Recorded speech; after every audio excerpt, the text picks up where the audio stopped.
101.7 FM, 1510 AM WGKB Waukesha, and W269DL Milwaukee, a locally owned Good Karma brand station.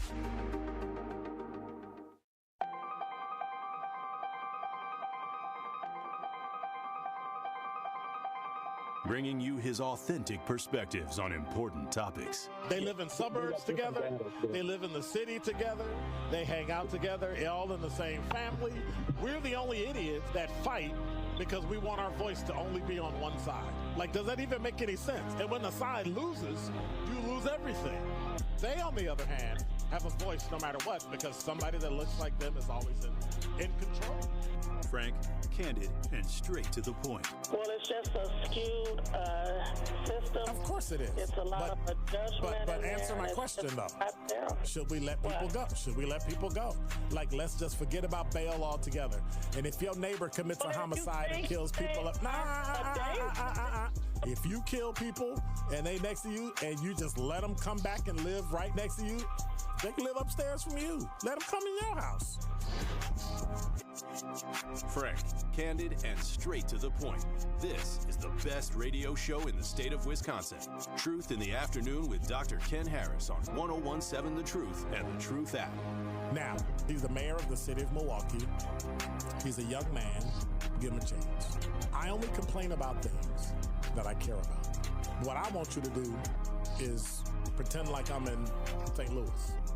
And all I'm asking the mayor and the Common Council president and the Common Council, show me. Now, live from the American Family Insurance Studio at the Avenue in the heart of downtown Milwaukee, here is Dr. Ken Harris.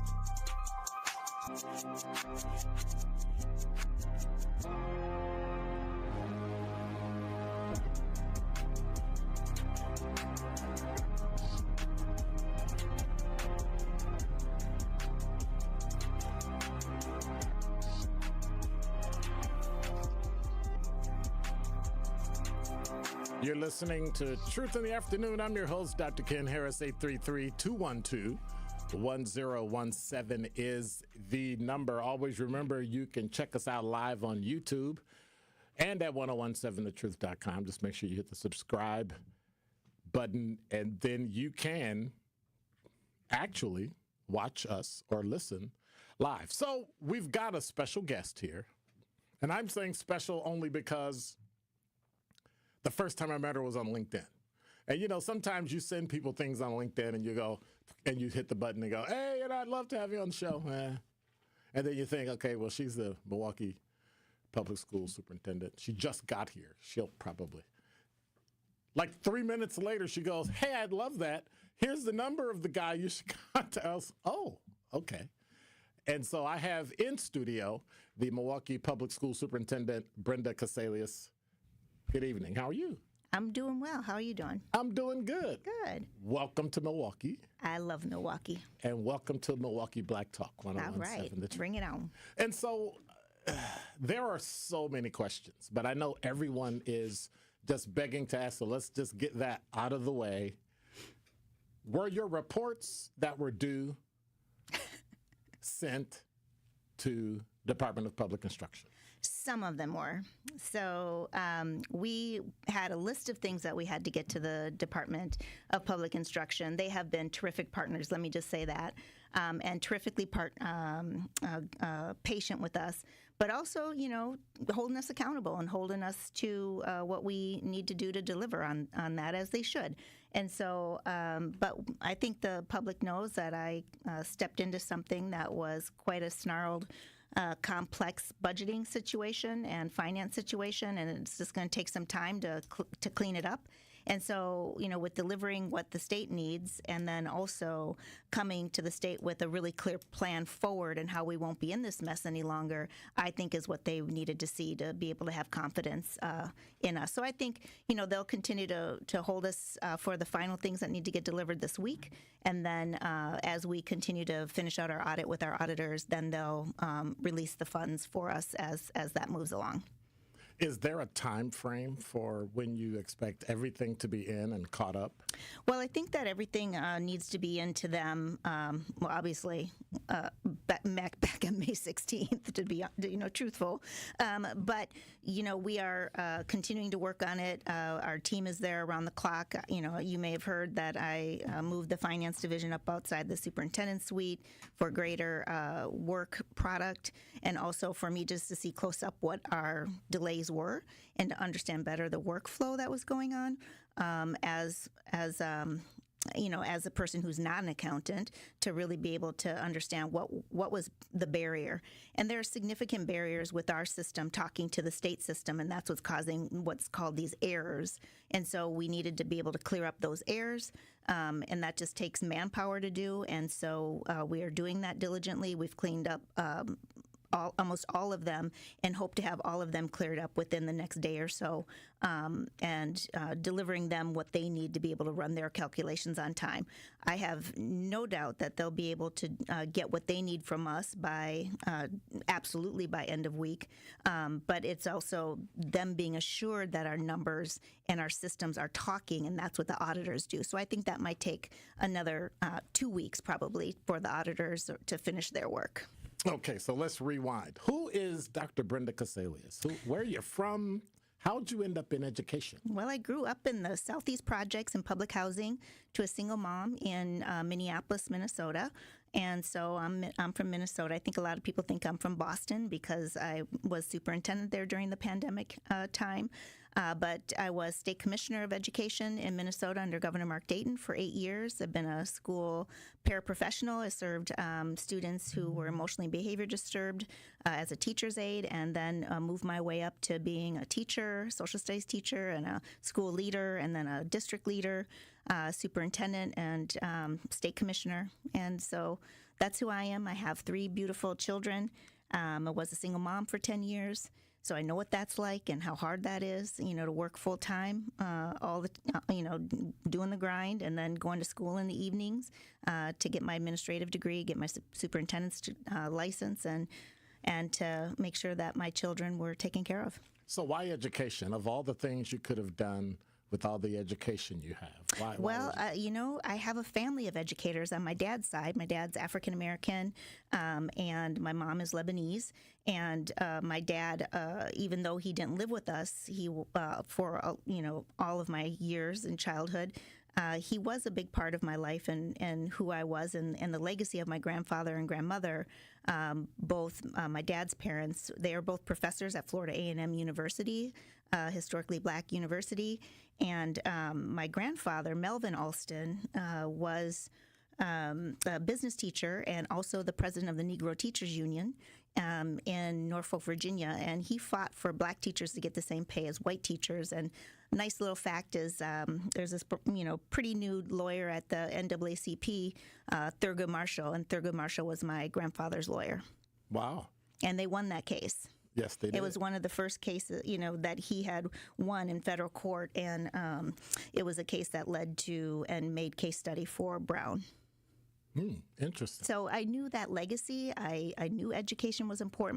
My grandmother was also the first African American to be appointed by Governor Askew to the Leon County School Board, and so they're very prominent educators, and it's always been an interest. And not to mention, people paid it forward for me when I was a kid. And I had government programs and social programs and a social safety net that helped get me through, get me out of poverty.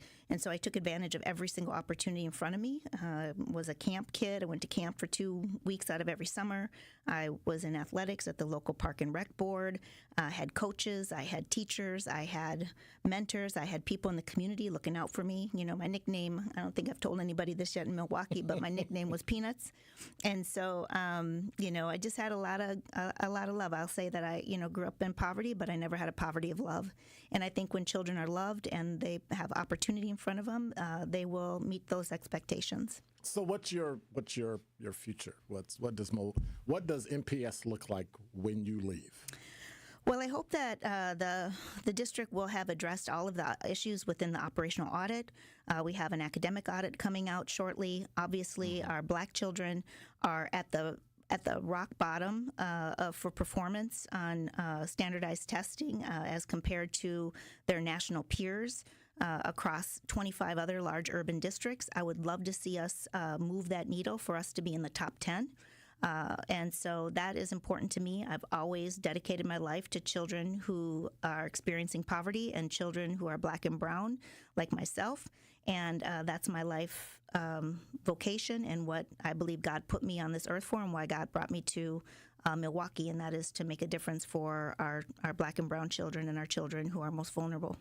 What are some of your immediate changes? I know you did a, what's the word I want to use? A switcheroo as it relates to a good number. And it's strange because people know I've been beating up MPS for 4 years. Right? I'm a product. Now you're going to have something good to talk about. That's good. Absolutely. I'm a product of Chicago Public Schools. Okay. I support public, private, whatever the best way is for a student to learn. Yep. But I think one of the most important things is to identify and make sure that public schools are there and they're doing well. Yeah. And that's why you were brought in early. Yeah. Right? So you made changes where you moved paraprofessionals, you moved whoever out of the administrative office and back into the schools. Licensed teachers. Right. The first thing I noticed was that there seems to be an inordinate amount that we have a shortage of teachers, but they're at the office. Well, we have currently 231 vacancies of classroom teachers. That to me is unacceptable. Every child deserves a caring and competent teacher and a permanent licensed, experienced teacher in their classroom. And the fact that we had so many at the district office and not enough in our classrooms, permanent classroom teachers, was a concern of mine. Now, certainly, many of these teachers are considered itinerant teachers, meaning they do provide support to children within schools, and they do go out to schools and provide additional support. But what's missing here in the overall picture is that there are still 231 teachers who don't have a permanent teacher all day with them. And so that to me seems to be a priority, and that's what I want to work on. And so not only will this help with putting some of those positions back in schools, but what will also help is that we will just set our mindset in that our priority is children, and our priority is a permanent teacher. Our priority is that they're licensed and capable and able to do this work, and that's where they are. On the other hand, it's a strategy that I'm shifting from more of a centrally focused strategy to one where we build the capacity within the school, and that those services are provided within a school building. Do all teachers have to be certified? All teachers are to be licensed. Well, licensed, okay. And but there are too many teachers in our classrooms who have permits, which are short-term permits. And we provide support to them through mentoring so that they can get their permanent license. And then there are, when we don't have teachers available, then there are substitute teachers, and then there are teachers who are paraprofessionals, who are teacher assistants, who may hold an associate's degree, but not necessarily licensed in the methodologies and, big word called pedagogy of, really instruction and understanding all the learners you have in front of you. And so we want to make sure that we have experienced, caring, competent, licensed personnel. And that means a lot more work with our HR department to ensure that they're going out there, recruiting some of our young teachers, growing our own, and making sure our paraprofessionals who love and care for our students and have been in our schools already have what they need to become licensed teachers and get the right kind of experience to be prepared for working with our students, and making sure that our elementary teachers are steeped in literacy instruction and understanding literacy instruction. You asked me, what do I want for the district to look like? I want our kids reading, and I want to make sure that our teachers have what they need to be able to affect that change. Okay. Is there anything, before we go to break, I want to ask you, is there anything that parents, supporters, teachers, anybody needs to understand about MPS today? Well, I think what they should know is that I think that there are a lot of bright spots within MPS that, you can take what's good and make it even better. And I think that there are some things that are really broken. And so we'll work on those things that I think are systemic. That we need to fix. A lot of those are identified by the governor's audit and will be revealed in the governor's academic audit. And so we will diligently work on those things, but it will take time. And I think that, we will work with the urgency that is necessary and that our students deserve. But it does also take time. And I know it's been frustrating for leadership turnover within the district and frustrating that maybe they don't get the kind of response time that they'd like. But I'm also working on transparency and rebuilding trust with the community. And I think that that's important. And one of the first steps I took was creating a family and community engagement office. And we'll be working through our parent coordinators. We'll be creating some revisions with our district advisory council, which is our parent advisory council, and adding 2 additional councils, one for parents of students with special needs, and then another one for parents whose students speak a language at home that is not English. We are talking to Dr. Brenda Cassellius. She is Cassellius. Cassellius. Like you're selling something. All right. Superintendent of the Milwaukee Public Schools. When we come back, your questions, 833-212-1017 is the number. You can hit us on the YouTube chat or the talk and text line when we come back. I do have a question, and then I got a series of questions I want to ask you so that people can actually get to know you. Okay. But I see there are people here that are like, sitting here going, hey, I'm watching you. So, but we want to get to know you because we heard a lot about the interview. We saw the interview.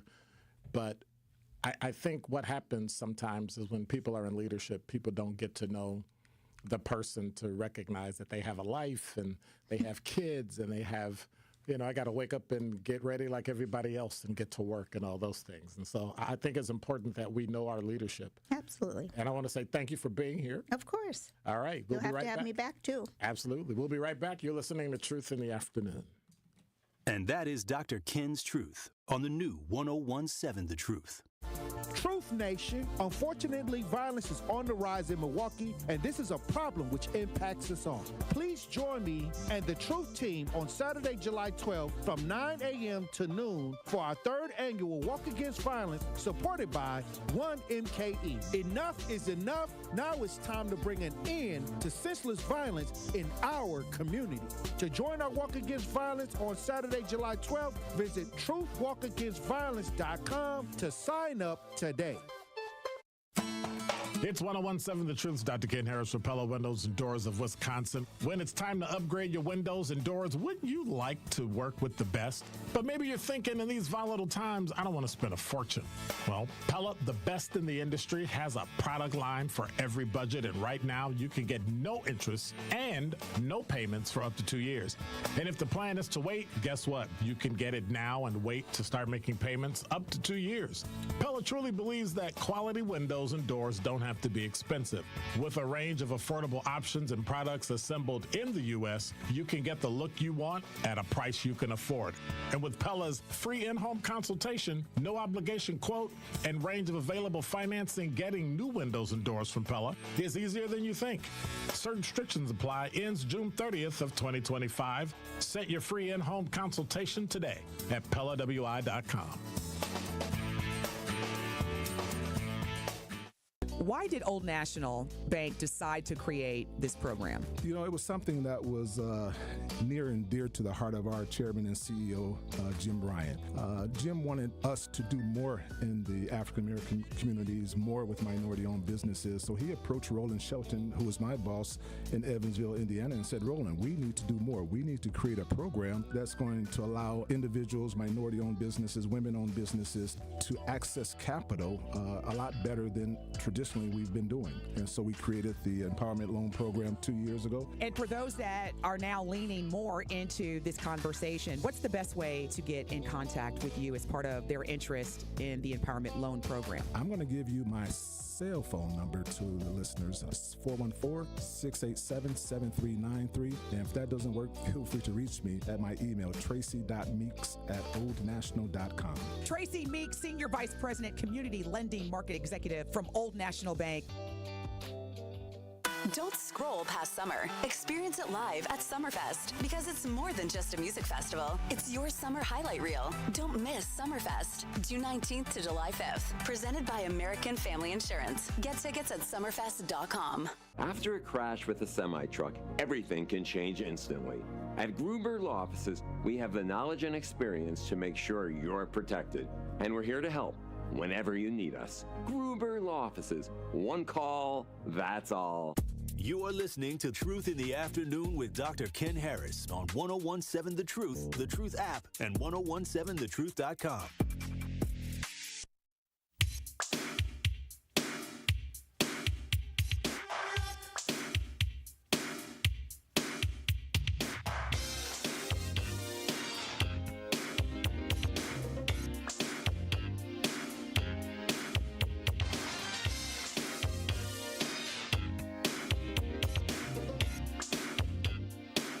You're listening to Truth in the Afternoon. I'm your host, Dr. Ken Harris. Our guest is Dr. Brenda Cassellius. See, I got it right. I'm really bad with names. I tell people up front, like, if your name is Smith, I might mess that up too. So, our talk and text line, a couple people have some questions.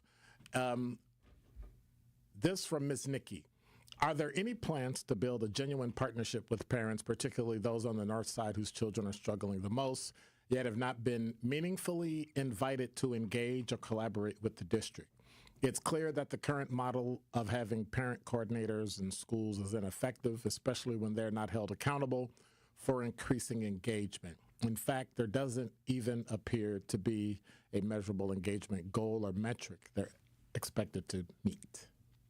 Well, one of the things that the operational audit did show is that we don't do a good job of dashboarding and showing our measures and setting targets for ourselves and then reporting that out to the community. So we are committing to doing that and setting goals with the community.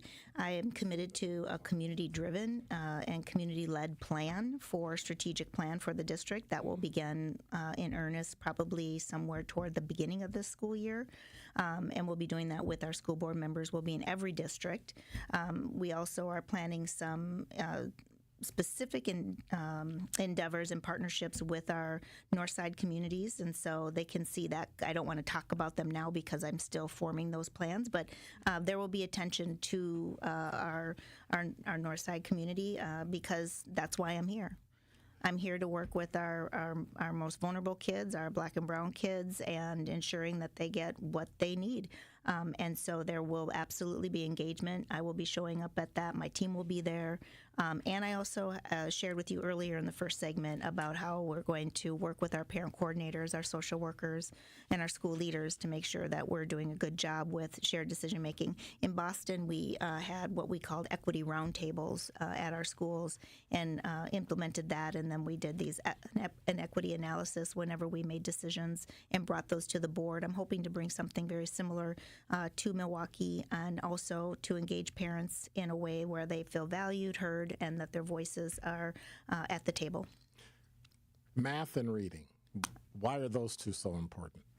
Well, you have to be able to compute, and money is what makes the world go around, and you got to know how to use it. You also have to do a checkbook and balance your books and manage your bills and that kind of thing. So obviously that's important, certainly in your jobs, and using data and understanding data is also really important. And so math is a skill that is transferable and is so important. And you can't do anything if you can't read. I mean, you just have to functionally be able to read to make it through your day, and to be able to even change the oil in a car. You have to be able to work computers and understand data and understand how much fluid you're putting in, and be able to read the reports. And I mean, that's basic. Okay. All right. So I got some personal questions I want to hit you with. But you got to answer them off the top of your head. So, okay. So I'm going to cover up all your notes and stuff. All right. So what have you done recently for the first time? And you can't count coming to Milwaukee. Well, I think I shared in the first segment that I spent the Memorial weekend with my finance team, 12 hours on Saturday, 12 hours on Sunday, 12 hours on the holiday, on that Monday, kind of understanding. And I actually was an accountant for the first time, going in and looking at our journal entries and understanding their work and understanding the complexity that was before this challenge of trying to get our two systems to talk. Apart from adding more time to your day, which clearly she needs, along with sleep, what would make the biggest difference in your life? Having grandkids. Ooh. So I would love if I would. My oldest, as I said, I was a single mom for 10 years. So I had him when I was 21, and he's now 30, going to be 36 next week. And I'm like anxious for some grandkids, but he's not even in a relationship right now, so it's going to be some time, So I'll probably have him out of my two youngest, who are 24 and 25, before he gives me one. So you want me to make a copy of this and send it to him? I would love that. Yeah, he's actually a videographer and editor and creative, and he's quite talented. All three of my children are artists, and so very, very proud of all of them, and they're following their passion. What one thing do you have to do every single day? Oh, well, I have to eat. That was easy. I suppose. I don't know. I don't know that there's any. I think I have to work every day. I think that's one. I just have to give back and feel like I am living in my purpose every single day, or I'm not happy. I don't have joy in my life. And so I need to know that I'm making a difference for children every single day. And I know that sounds kind of, yeah, right, and people might be rolling their eyes.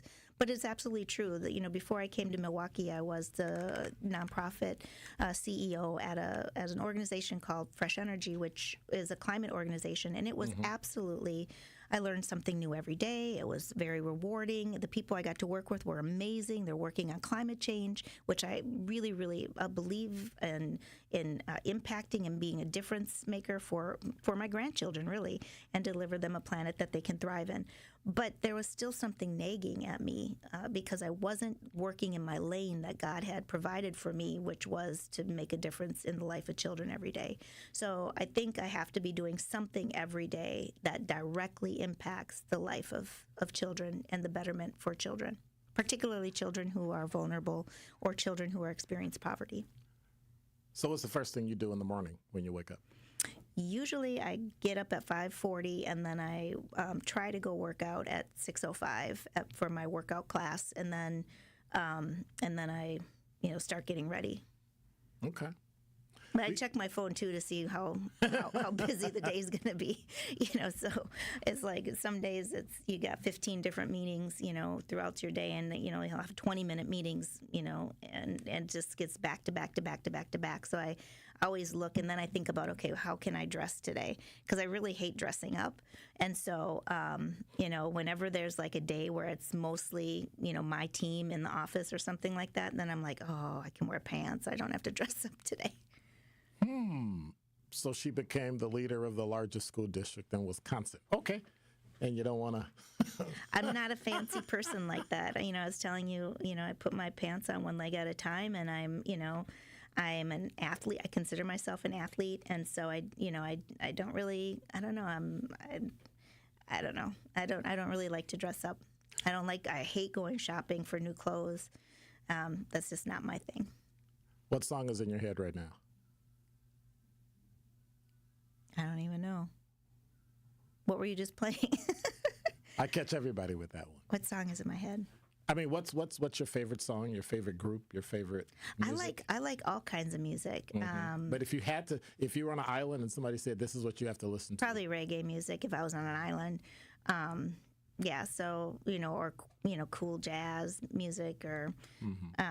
But I like it all the way from like really, stuff that you probably wouldn't think that a superintendent would listen to, to smooth jazz. And I like old school kind of soul, R&B, and if I have to turn on the music and feel good, I'm usually turning on some Luther, or turning on Roberta Flack, or something like that. I like that song, The Closer I Get to You, and I like that kind of soulful, good music that makes you feel good. Things that evoke some emotion, so you can feel when you're absolutely. When you're at work every day, working, making decisions. Sometimes you want to step away and just. And then I like to I like DJ EDM kind of stuff too, like dance music too. So when you want to get moving, I like that kind of music, particularly if I want to, start exercising. Like I can't exercise to soulful music, so I put on like the dance music. I really, really enjoy dance music. Like if I want to get an uplift. Who's your guru when you need that advice or that thing you remember that later you draw on? Who's that? So Dr. Carol Johnson was the superintendent in Minneapolis and in Memphis, and she is absolutely incredible. And if I ever need support or mentoring or a good word, I always go to Carol. She's just the best. I think she's one of the best superintendents in the nation. She's humble, but fierce, and just so kind and very disarming and very authentic. And she just knows instructional leadership. She's wonderful. Now, I know you mentioned wardrobe earlier. What in your wardrobe that you actually have to wear? Like it's your thing that you wear the most. Like when people see you, they remember you because they see you in that. Mine is I always button my collar. Oh. To the point where now if I unbutton my collar, people freak out. Oh, my God, what happened? I'm like, what do you mean I just unbuttoned mine? Right? Because it's become such a staple. What's your staple? I like hoodies. So I like to wear a sweatshirt and sweatpants, or if it's, the cool out or fall kind of weather, then I wear those like yoga pants. So those are just really comfortable, and I love being in those because you can just move around and not have to worry about anything button up or anything like that. So, what can the teammates here at 101.7 The Truth do for MPS for you? Well, I think tell our stories are, not just hold us accountable, which is great, and I appreciate that, you hold us to the line, but make sure that we deliver on our promises. Hold us accountable, and then get folks on who are really doing the line work. Our teachers, our paraprofessionals, our parent coordinators, have them come in and talk about the work that they're doing and how they're being challenged and how they're thinking new about the work in front of them and how they can get the community even further engaged. And so I think that would be helpful. Also, then when we have engagement opportunities into the community, getting that word out and helping us to get people show up and maybe bring in the equipment out to the event and interviewing people while we're there. Now we heard her. The next MPS event, she said we're invited. Yes, come on out. All right. Absolutely. All right. I hope that people will see that I don't make fuzzy promises. If I don't think I can deliver on it, I stay quiet. And I'm under promise, over deliver for our folks. And so I'm working hard to build and repair the trust with the community. And obviously that takes time. I'm new. I'm an outsider. I know my position that I'm an outsider, and I have to value the voices that are here in the community and listen to those and put them in action. Now the talking text line. Somebody on YouTube chat had a comment and a question about parenting, and that we tend to blame schools for kids not learning when in fact a good portion of that should go to the parent. How are you going to balance that? Because you understand kids come from some pretty rough homes, but yet your job is to educate. I've still never met a parent that doesn't love their child. And so I think it's a shared partnership with parents. And I don't think either partner has more or less. Obviously, it's what we get paid to do, and we have a very big responsibility to that. But I really want to ask parents to make sure that their children are coming to school and that they're getting kids to school. From there, I can take it over, right? And making sure that they're fed, and we're feeding them in school too, and we're gonna have way better food next year, at least for our high schools. I remember you saying that. At least for our high schools, we're working on that, and hopefully for all of our schools, we're going to get a central kitchen, and we're going to start working on that, right away. But I do need parents to help us with getting their kids to school. I think that's absolutely critical and the first step. And so I'll be asking for their partnership this fall because I want to set forward a pretty aggressive goal to improve our attendance next fall. And so anything you want to add to the conversation? What does Milwaukee need to know right now? I think it's just, that I'm here as a partner. I am only one person. No one person does this work alone. There's no way I'm a savior, but I can try to rally the resources and move that boulder up that mountain.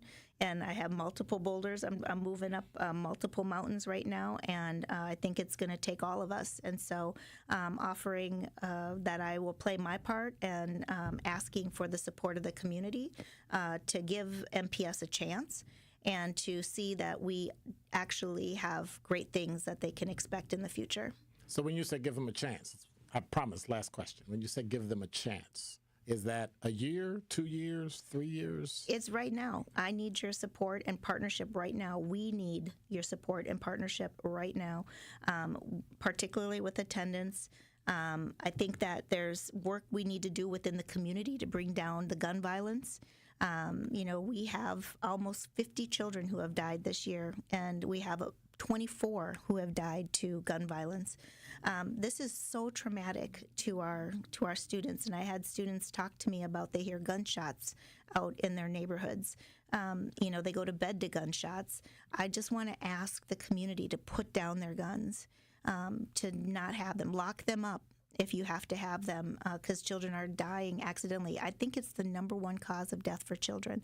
And the fact that I have so much outrage over lead in our schools, and I have still just one child with an elevated lead level, but I have 45 children who have lost their lives this year. There should be an absolute outrage. And so I really need the community's help in creating safer communities for our students, less trauma for them. Let's do the right thing. Our children deserve us to give them loving and caring homes that are violence-free.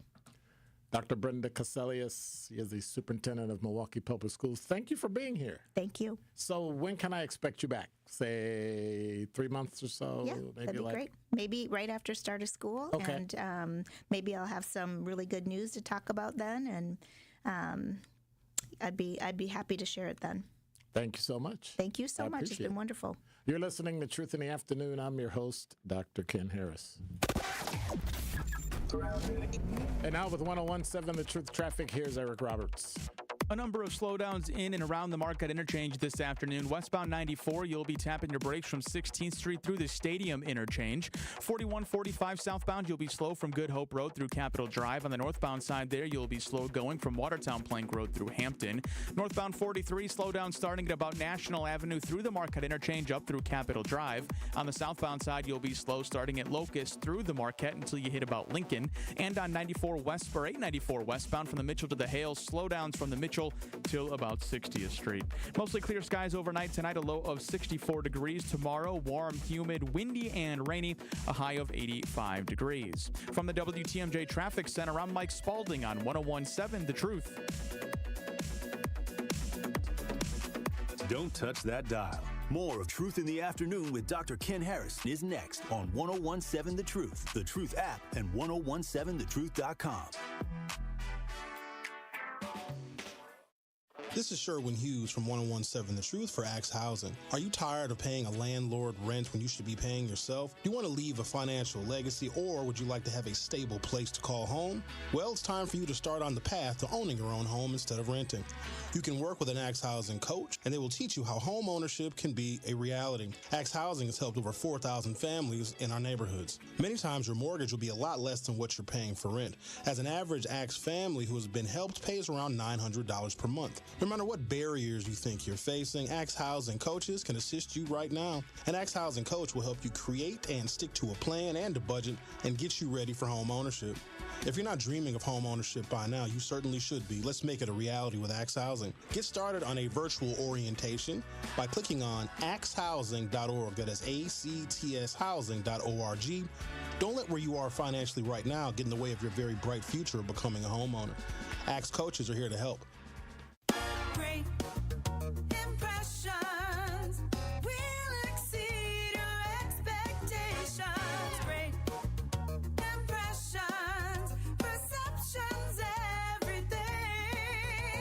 Great Impressions Graphics and Printing. They've been proudly serving the community for over 26 years from their location at the corner of 54th and Burleigh in Milwaukee. Their dedication to quality and customer satisfaction has made them a trusted name in printing and design.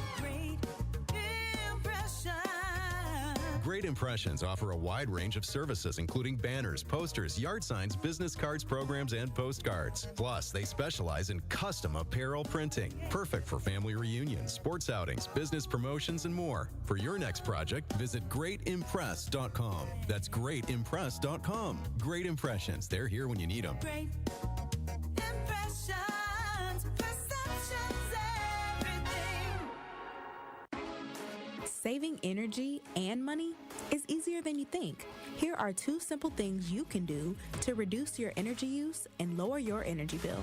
Use thermal curtains to reduce each room's energy loss by up to 25%, and make sure vents aren't blocked by furniture or rugs to improve airflow and comfort. Simple, smart savings. Get more energy-saving tips at WeEnergies.com. Get that jump start to a fulfilling career at Carroll University through majors such as video game design, music therapy, pre-law, and over 90 additional majors. Carroll University is Wisconsin's oldest university. Founded in 1846, Carroll offers students small class sizes, personalized attention, and a generous financial aid package while they receive a cutting-edge education. Learn more at carrollu.edu. That's carrollu.edu.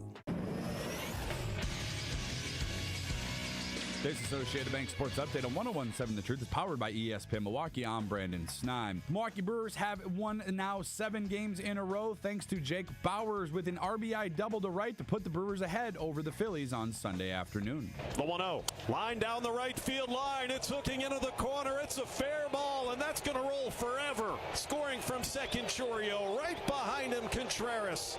No relay to the plate. Jake Bauers with a go-ahead pinch hit, 2-run double. The win improves the Brewers' record to 32-28 on this season. They'll begin a 3-game series on the road in Cincinnati this evening. That first pitch is set for 6:10. To the NBA, over the weekend, the Indiana Pacers punching their ticket to the NBA Finals. They'll take on the Oklahoma City Thunder. Game 1 in OKC set for Thursday evening. The Sports Update brought to you by Associated Bank, proudly supporting your hometown teams. Member FDIC. You are listening to Truth in the Afternoon with Dr. Ken Harris on 101.7 The Truth app, and 101.7thetruth.com.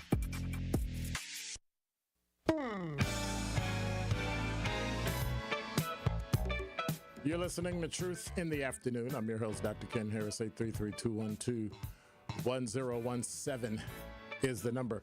So, I'm interested. What did you think? Like, if you have any comments or questions about the interview. It wasn't meant to be a beat 'em up, because she's literally not responsible for any of the issues that occurred at MPS. But by September, we should be able to know how well some of the changes she made are going to start fixing it. So if you have any questions or comments, I know Vincent called earlier, and a couple people on the talk and text line. 833-212-1017 is the number. How'd it go? Yes, I know I did a little bit of a softball. That was on purpose, because you don't want to run somebody away and have them never come back. I'm never going back. But let's also take a look at the fact that she's new to the job. She's new to Milwaukee, and we need to give her a chance. And it's going to take a few years. Like, kids didn't learn how not to read and not to write instantaneously. So they're not going to learn how to read and write overnight. That makes sense. So I want to say thank you to Dr. Brenda Cassellius, who is the superintendent of Milwaukee Public Schools. 833-212-1017 is the number. Last week, I brought up a survey that I was trying to do to find out who you are. I don't know who you are and what you want from the truth. And so if you text survey, SURVEY, to 833-212-1017. You'll get a link, and you can fill out a quick survey to tell the truth. What do you want from us? Like, who are you and what do you want? It asks some questions about you. We don't collect emails and phone numbers and all that stuff. But we want to know who you are. So we need you to fill out a survey. Give us an example of who our listeners are, who our fans are. And we'll, in turn, start to create, content that we believe you'll like, get sponsors that we believe you will go to, and stuff like that. So text survey, SURVEY, to 833-212-1017, and help a brother out. That's all I'm saying. Help a brother out. That's all I'm saying. So she made some interesting comments there. I want to see how the impact of bringing teachers back to schools. But the other thing is, we have so many talented people in the city, but we keep getting the same, if you're not licensed, then you can't teach. And I know that's a state law, but if you're not licensed, does that mean you're a bad teacher? No. And so passing tests and learning about kids, I think it's important. And I got no problem with being licensed. It's like being certified to be a law enforcement officer. If you can't pass the test, you can't do the job. I get it. But we have to come up with some ways. And so one of the ways MPS did is they let people teach on permits, right? It's like an emergency license where you come in and you teach because we need a teacher, and you've got the qualifications and you're going to school and doing all that stuff. So we'll see how that works out. We'll see how that shakes out. I know a few people are really upset. And by the way, it'll take a little bit for you to get it sent back to you because it's a keyword. So just give it some time and eventually you'll get it. Because I tested it today for those of you. The 414-324 and also Gary. So yeah, we're working on it. It's coming. It's coming. So there are some things that are going on in the city of Milwaukee that we need to start taking a look at. She mentioned something about the school violence. And that's something that if kids don't have distractions, kids can learn. Coming from a one-parent household, coming from a drug-addled household, all those things, I've seen too many kids make it in spite of. And so while I am, watch this, empathetic and sympathetic to those things, I think that school is a great barrier to help you learn and do those things. So that means we're going to have to do things like extend the school day, possibly extend the school year, all those things. 833-212-1017 is the number. I know we're behind, but I'm going to have to squeeze Vincent in here. Vincent, you're on the award-winning 1017 The Truth. Hey, Dr. Ken. Hey, how are you? Oh, doing well. It was good to hear from the superintendent. I wish we could have heard more about her plans. The fact is that many of Milwaukee public schools students are so far behind in academic disciplines, right? That there needs to be a major plan to try to get them either to catch up or make sure that the ones that come behind are prepared when they graduate to come out into society. I wish she would have talked about maybe saying that ending social promotion would have been one of her ideas. Well, she's got to get an idea of what's there first. I mean, Yeah. She's got to look at the numbers and the tests. Well, that's something that she could have been thought about in the future. Yeah, but you don't want to. But you don't want to say that, Vincent, and then have people hold you to something, and then later you decide that actually something else is more important. Because to be honest with you, if we don't get the lead thing fixed, none of it matters. Oh, certainly. Though she has a lot on her plate. Mm-hmm. I'm not saying she doesn't. She has a lot on her plate. She walked into a nightmare. A nightmare. Again, thank you.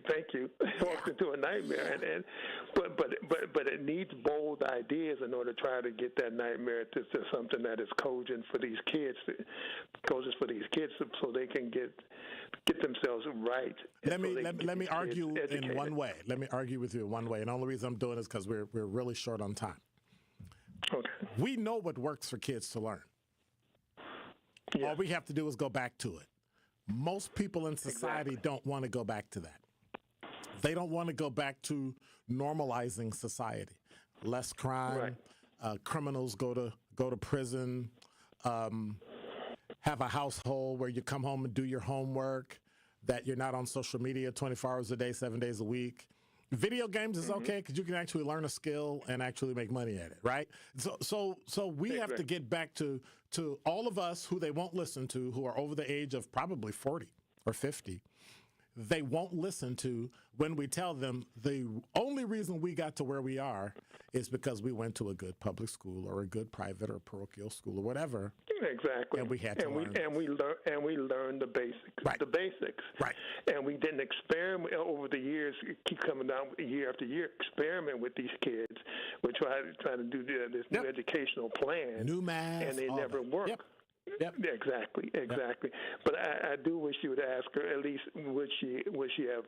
She's coming back. Would she have thought about at least year-round school? Then that's one of the things I thought would hopefully get these kids back on track as well as year-round school. So some of those things I wish she would have talked about, but that's fine. All right. Well, thank you much. All right, Doc. All right. Take care. Tune in to the award-winning 1017 The Truth's Black Business Give Back this Friday at 3:57 between the Tori Lowe Show and me, Dr. Ken Harris, Truth in the Afternoon. We'll be joined by Erica Odom, owner of Odom Investments and Property Management. We'll be discussing how they're making a difference in the real estate world through their property management services and by offering competitive prices to buy your home. So again, tune in to the Black Business Give Back Spotlight with Odom Investments and Property Management this Friday, 3:57 on the award-winning 1017 The Truth. Don't touch that dial. More of Truth in the Afternoon with Dr. Ken Harris is next on 1017 The Truth, the Truth app, and 1017thetruth.com.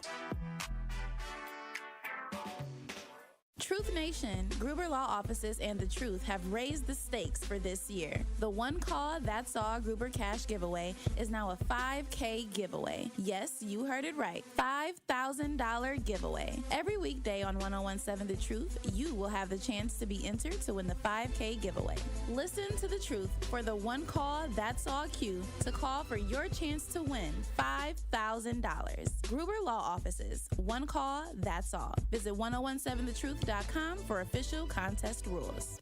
I'm very familiar with Gruber Law Offices because they're always out in the community. Gruber Law Offices are known to be honest, hardworking. They're always involved in our neighborhoods. Gruber Law Offices make our community a better place. They are the best. For nearly 40 years, Gruber Law Offices has helped people throughout Wisconsin.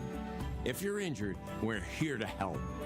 One call, that's all. Wisconsin would not be the same without Gruber Law Offices. Summer in Milwaukee is nonstop. Festivals, live music, and fresh city vibes fill the season you already know. From world-famous cultural celebrations to hidden gem street fairs, every neighborhood is a stage, alive with handcrafted traditions, homegrown talent, and world-class entertainment. Music, flavor, culture, whenever you visit, the Cream City is ready to celebrate. This summer, don't just visit. Make sure you experience Milwaukee, the city of festivals. This is your Planned Parenthood Advocates of Wisconsin Minute. Victory Garden Initiative is an 1.5-acre urban farm that sits right in the middle of the Black community on Richards and Concordia. I don't know if you know that Harambe is a food desert. So within its borders, there are no major grocery stores. So people rely on things like dollar store, corner stores, liquor stores to buy food, which is all unhealthy. Everything we grow, and we grow everything, tomatoes to potatoes to carrots to corn to onions, and so on. And everything we grow is free to the community. It started in 2009. They wanted to build a sustainable food production system that was healthy and sustainable. And what that meant was giving people the resources to grow their own food and the skills to make sure that those attempts were successful. This has been your Planned Parenthood Advocates of Wisconsin Minute.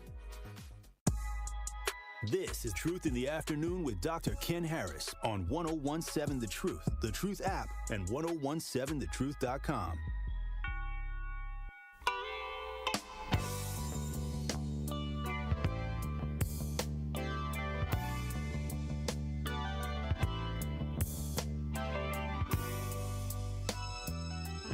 Eight 833-212-1017 is the number for Truth in the Afternoon with me, Dr. Ken Harris. Top 5 at 5 is coming up.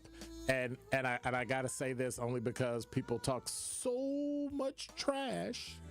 Saturday night, Indiana Pacers will return to the NBA Finals for the first time since 2000 after beating the New York Knicks in Game 6. And maybe their year is 2026. I don't know. That's what somebody gave me that one, so I had to steal it. But Knicks put up a good fight. They're a great team. I think over the next 2 to 3 years, they're going to be a team to be reckoned with. I like the fact that 2 smaller market teams are playing for the NBA Finals. I think that is phenomenal.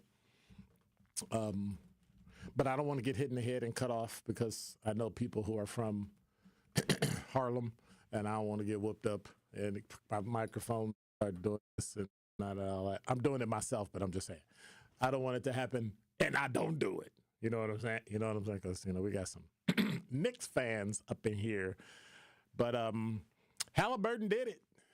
I mean, he turned on the Jets and did it. But I think the strange part about that game is that all of Indiana turned it on, all of New York did not.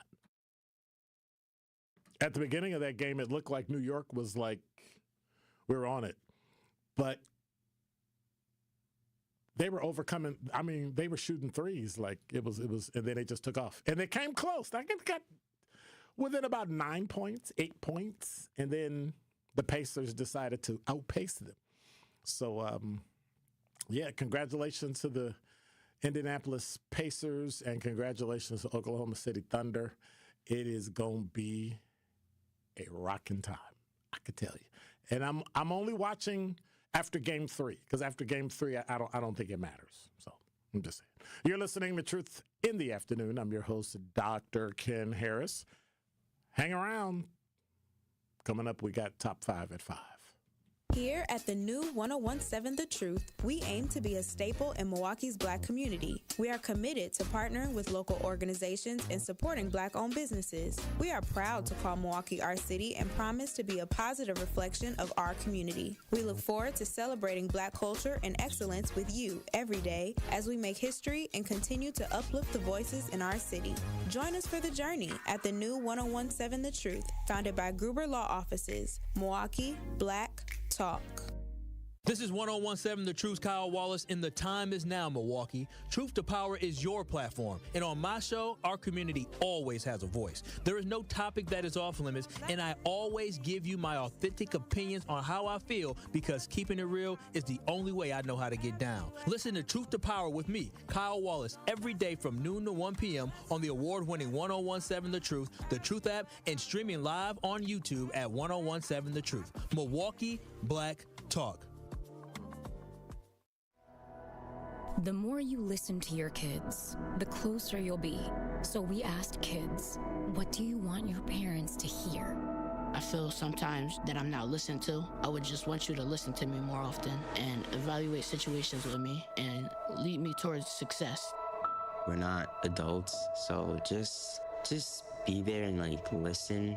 I just want someone to yap to. And I just feel like I'll be fine if someone just hears me talk and talk and talk and talk and talk and talk and talk. You're doing a really good job. And I don't think I tell you that enough. And I know sometimes we get into it and it's just hard on both of us. But try to understand me more and I'll try to do the same.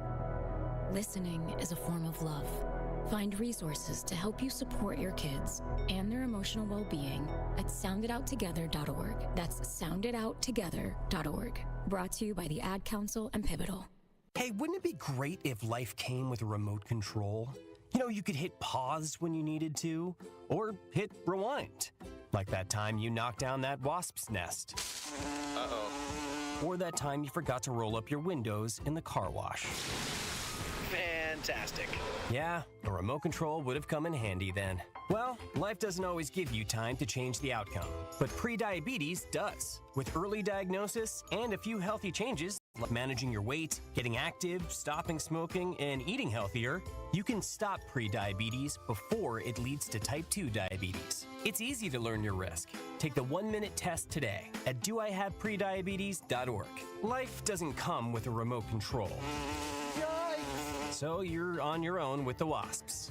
You have the power to take control of prediabetes. Visit doihaveprediabetes.org today. That's doihaveprediabetes.org. Brought to you by the Ad Council and its Prediabetes Awareness Partners.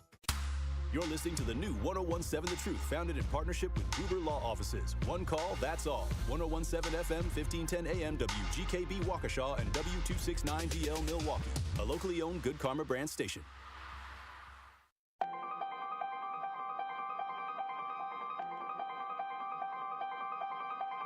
Bringing you his authentic perspectives on important topics. They live in suburbs together. They live in the city together. They hang out together, all in the same family. We're the only idiots that fight because we want our voice to only be on one side. Like, does that even make any sense? And when the side loses, you lose everything. They, on the other hand, have a voice no matter what because somebody that looks like them is always in control. Frank, candid, and straight to the point. Well, it's just a skewed system. Of course it is. It's a lot of judgment. But answer my question, though. Should we let people go? Should we let people go? Like, let's just forget about bail altogether. And if your neighbor commits a homicide and kills people up, if you kill people and they next to you and you just let them come back and live right next to you, they can live upstairs from you. Let them come in your house. Frank, candid, and straight to the point. This is the best radio show in the state of Wisconsin. Truth in the Afternoon with Dr. Ken Harris on 1017 The Truth and The Truth app. Now, he's the mayor of the city of Milwaukee. He's a young man. Give him a chance. I only complain about things that I care about. What I want you to do is pretend like I'm in St. Louis. And all I'm asking the mayor and the Common Council president and the Common Council, show me. Now, live from the American Family Insurance Studio at the Avenue in the heart of downtown Milwaukee, here is Dr. Ken Harris.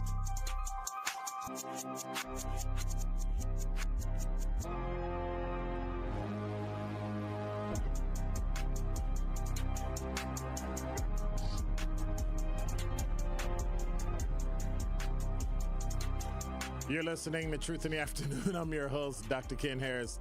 Kyle in there breaking stuff again. He always breaking something up in here. But that's his job. He a 414 boy, so they break stuff. 833-212-1017 is the number. Before I get to my top 5 at 5, Al, you're on the award-winning 1017 The Truth. What's up? Well, good evening to you and the listeners. I think we're going down a terrible path and we're going to end up looking like Rockford. Why is that? They're about to they're putting a low income on 2711, I believe West Wells, and they're putting another low income on 21st and Silver Spring. Let's not forget 2200 West Kilbourne, which is low income. Okay. From 20th and Valete all the way to Titonian Valete is low income. Then we also got to look at, we got a low income over here by, I think that's the 7th district on Fond du Lac.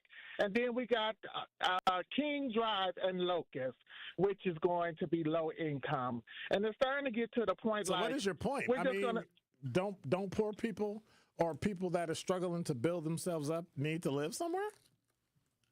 Well, they have to live somewhere, but why you got to localize them all in Milwaukee? Put them on the outskirts. They're not going to take them in suburbs. They're not going to take them in suburbs. Okay, so we're going to have to deal with that, EBT and reckless driving too. We're going to be another Rockford.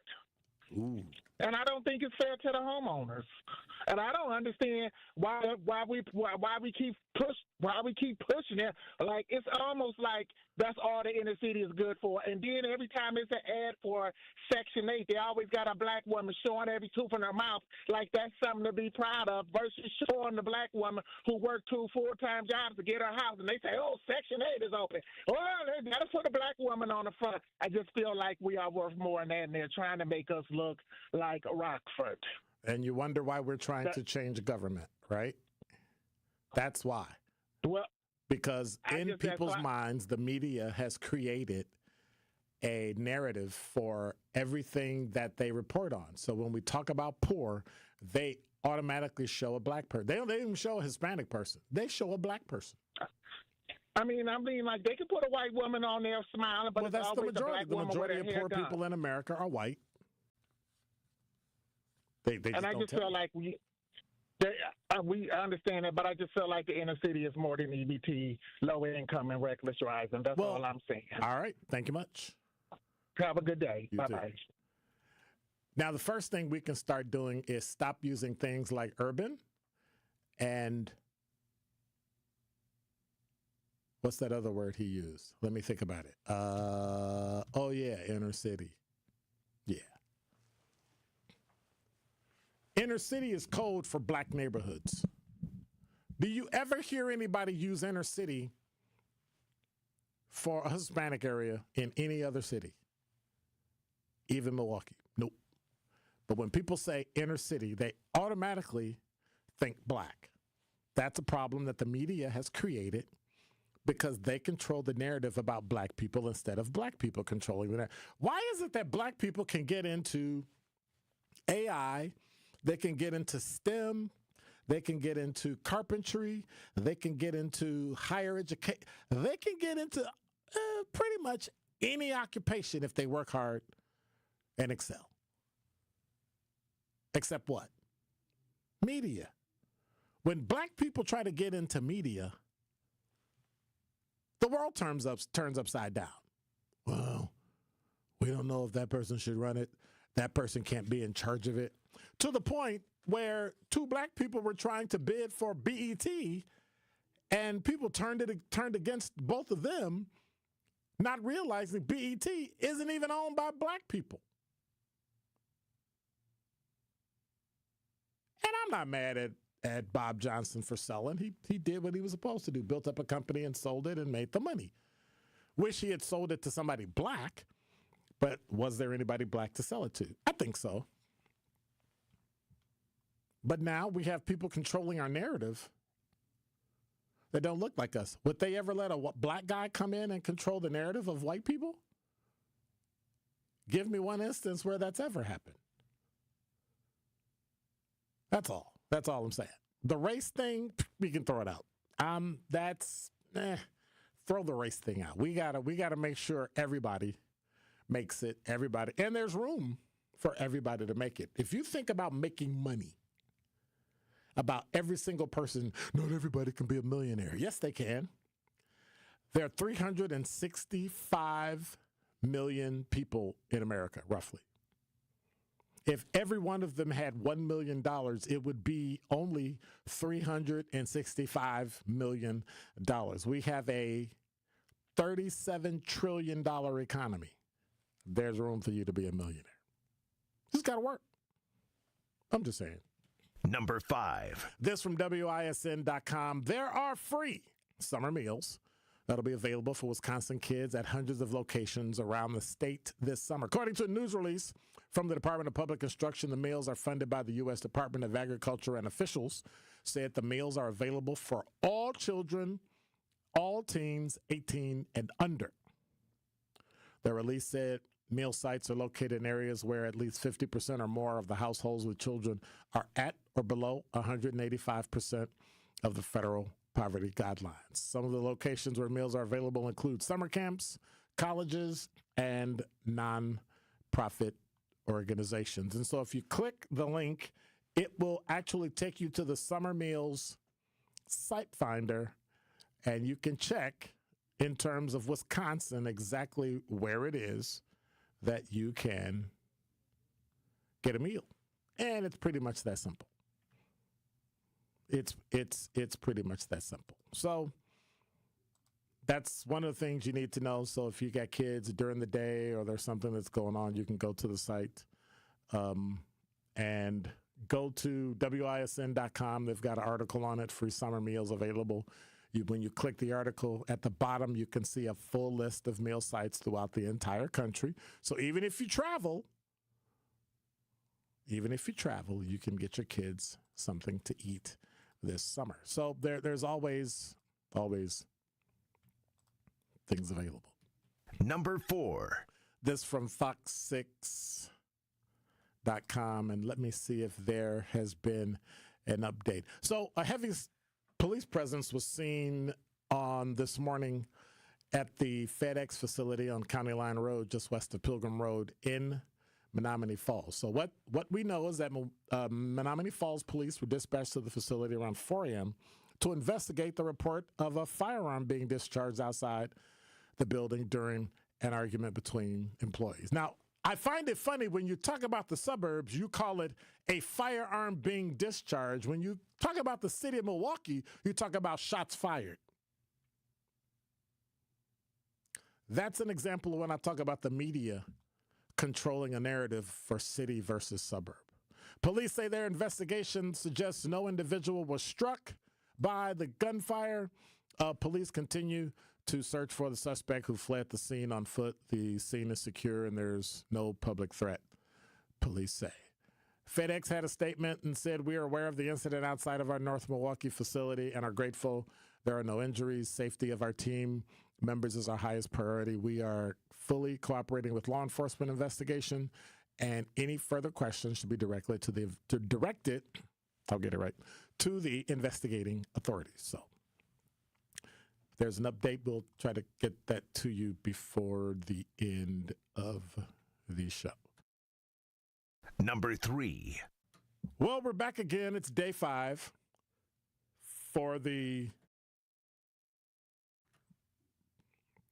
trial for the murder of Shade Robinson. I don't say that guy's name.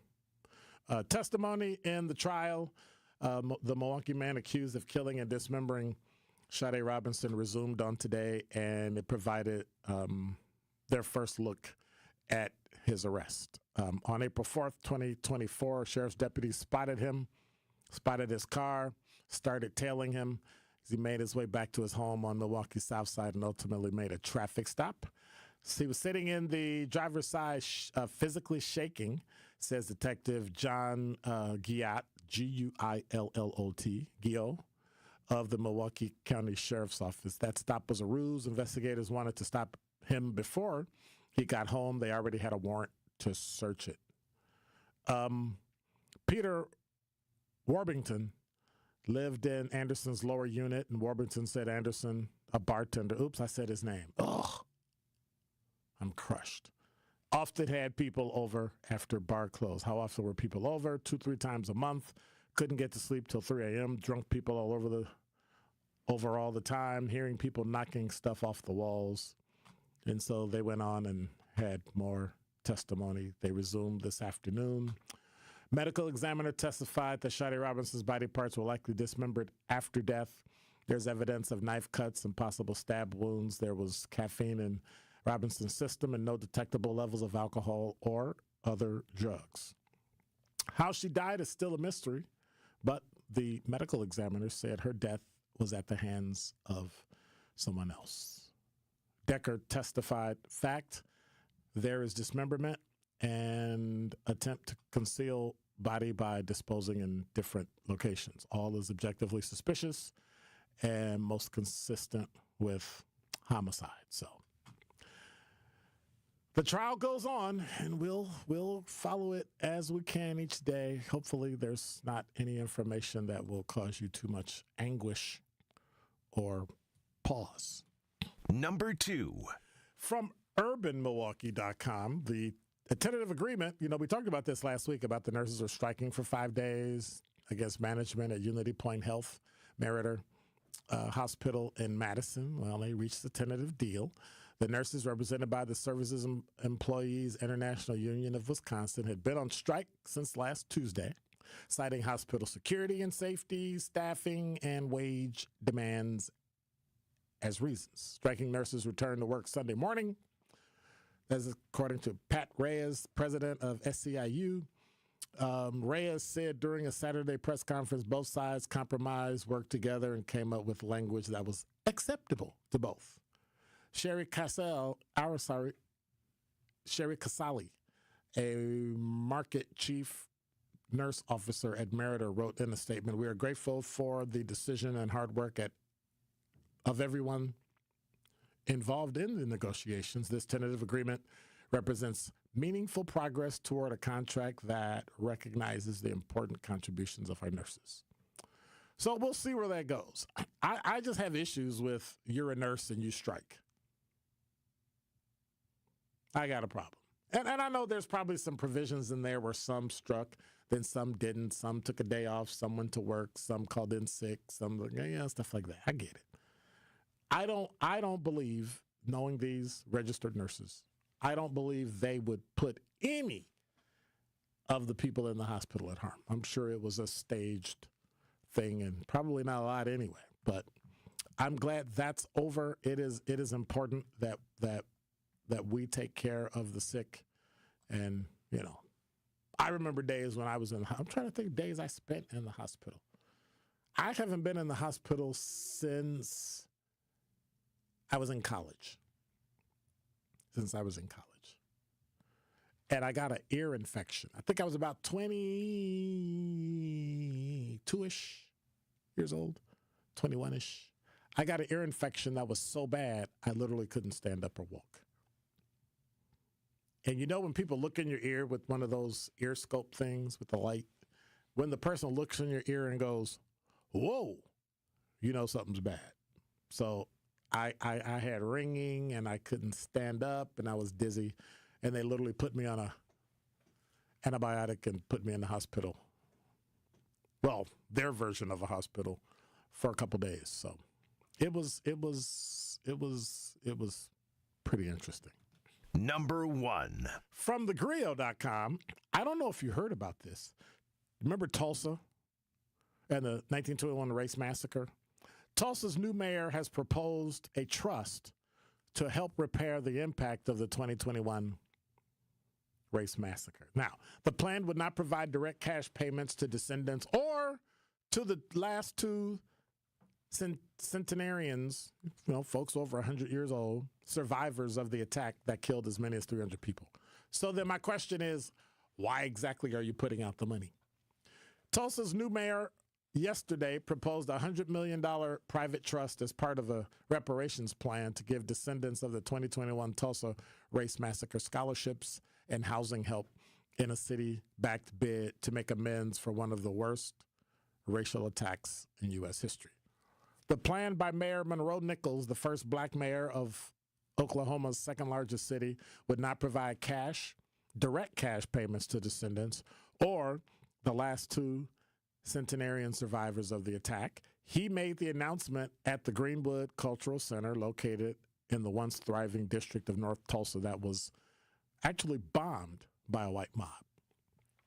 Nichols said he does not use the term reparations, which he calls politically charged, characterizing his sweeping plan instead as a quote-unquote road to repair. For 104 years, the Tulsa race massacre has been a stain on our city's history, Nichols said.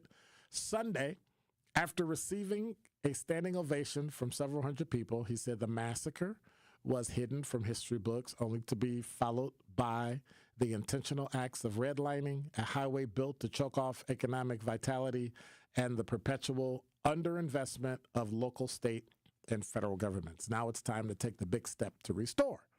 So Nichols said the proposal wouldn't require city council approval, although the council would need to authorize the transfer of any city property to the trust, something he said is highly likely. The private charitable trust would be created with a goal to secure $105 million in assets, with most of the funding either secured or committed by June 1st of next year.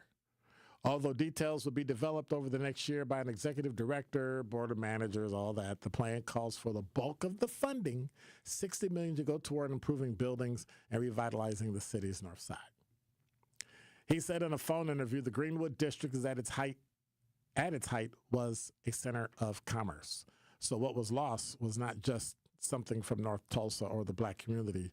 It actually robbed Tulsa of an economic future that would have rivaled anywhere else in the world. And so Nichols' proposal follows an executive order he signed recognizing June 1st as Tulsa Race Massacre Observance Day. Events on Sundays in the Greenwood District included picnic for families, worship services, and evening candlelight vigil.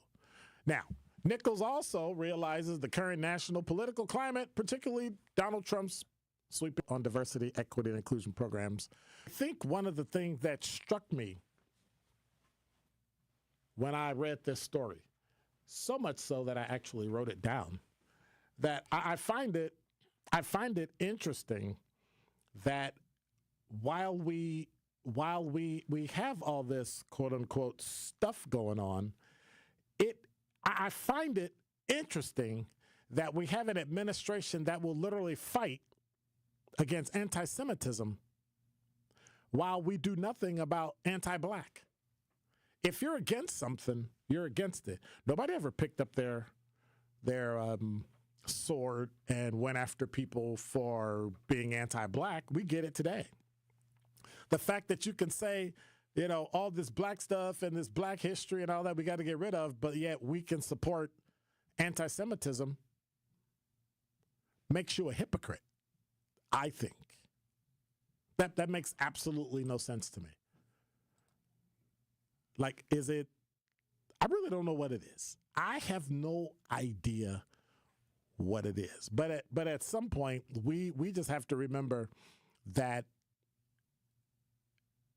the hypocrisy is noticeable. Like, we literally see the hypocrisy in front of our face. Now, you get to protest for anti-Semitism in America, but you can't protest for some things that you disagree with. Isn't that antithetical to the Constitution? That we allow people an opportunity to protest, to air their grievances? Like, I don't understand that. So why is it okay to be pro-Israeli but not pro-black? Why is it you shun and quote-unquote poo-poo on black protests because we believe somebody might be anti-black,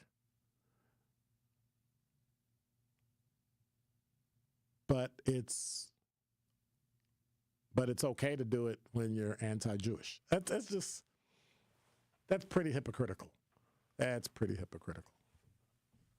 Interesting. 833-212-1017 is the number. When we come back, I'll, of course, do the talk and text line. You're listening to Truth in the Afternoon. I'm your host, Dr. Ken Harris. Hey, Truth Nation, join us for the 54th annual Juneteenth celebration in Milwaukee on Thursday, June 19th, The Truth. We'll be broadcasting live from 11 a.m. to 3 p.m. Stop by our broadcast, say hello, and get some free Truth swag. Juneteenth in Milwaukee is one of the oldest and the biggest Juneteenth celebration in the country. So don't miss out on your chance to celebrate with us in our live Juneteenth broadcast presented by Hope Christian Schools and Carroll University. 1017 The Truth celebration of Juneteenth is also brought to you by American Family Insurance, Gruber Law Offices, Molson Coors, Educators Credit Union, and Associated Bank. Don't touch that dial. More of Truth in the Afternoon with Dr. Ken Harris is next on 1017 The Truth, The Truth app, and 1017thetruth.com. Truth Nation, unfortunately, violence is on the rise in Milwaukee, and this is a problem which impacts us all. Please join me and the Truth team on Saturday, July 12th from 9 a.m. to noon for our third annual Walk Against Violence, supported by 1MKE. Enough is enough. Now it's time to bring an end to senseless violence in our community. To join our Walk Against Violence on Saturday, July 12th, visit truthwalkagainstviolence.com to sign up today. At Hope Christian Schools, they're transforming lives through the power of Christ-centered education. Their nurturing environment combines academic excellence with strong Christian values. They offer free transportation and free tuition options to help set children up for success. Through faith, dedication, and unconditional love, they empower their scholars to discover their God-given potential and pursue their greater purpose. Don't wait. Start your child's journey at hopeschools.org. It's almost time for Summerfest, Milwaukee's biggest party on the lakefront, with over 600 artists across 3 weekends, including Key Glock, Ken Carson, Lil Tecca, plus Juicy, Big X the Plug, Bryson Tiller, K-Cam, Mariah the Scientist, and more. Don't miss Milwaukee Summerfest, presented by American Family Insurance on June 20 through 22, June 27 through 29, and July 4 through 6. Get tickets now at summerfest.com. This is your Planned Parenthood Advocates of Wisconsin Minute. So Black women's leadership needs to be prioritized. That means a whole lot of things, but it includes a message for white women, which would be, it'll be wise for you to take our lead. We've already demonstrated everything there is to the world about who we are. We shouldn't have to keep doing that over and over again. The reality is that there are times when we got to muster up the energy to do some things we don't want to do. But I don't want that to be commonplace for me, and I certainly don't want it to be commonplace for other Black women. There's often this message that we need to stay strong because there are people depending on it. No, we need ourselves. Yeah, you can't, what do they say? You can't pour from an empty cup? Yes. And I even am hearing people say a lot more, you shouldn't pour from your cup at all until it overflows. And it's the overflow that you give. You keep the full cup for yourself. This has been your Planned Parenthood Advocates of Wisconsin Minute. This is Truth in the Afternoon with Dr. Ken Harris on 1017 The Truth app, and 1017thetruth.com.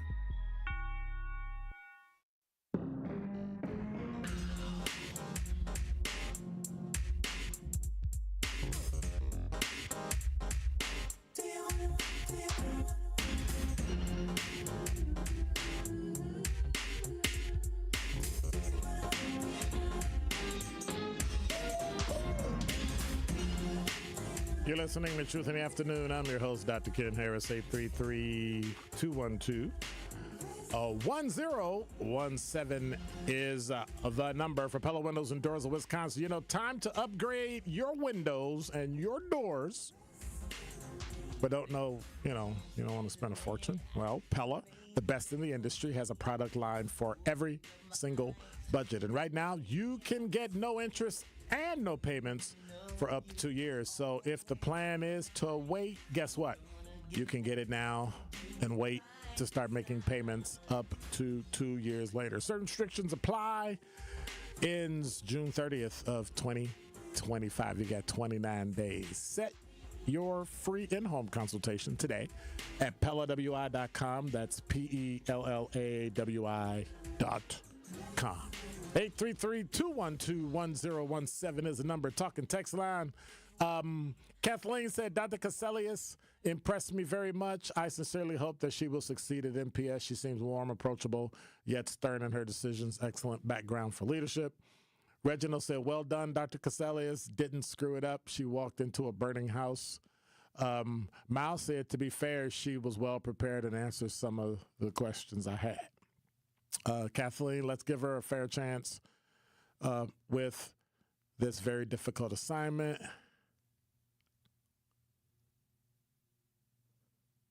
Miles said, no, Dr. Ken didn't help on, I don't know what that means. Sincere, we all have hopes and dreams, and I don't know. And New York is filled with big lights. Somebody here whose name shall remain nameless just gave you a look. I'm just saying. Curlick, you said, I commend the superintendent for not only agreeing to the interview, but showing up. Hopefully this is a change in a positive direction for the district. But she's supposed to show up, and she's supposed to do the interview. So I get it. But that was the minimum, right? Now she has to go get the work done. What's up, Atlanta Banana?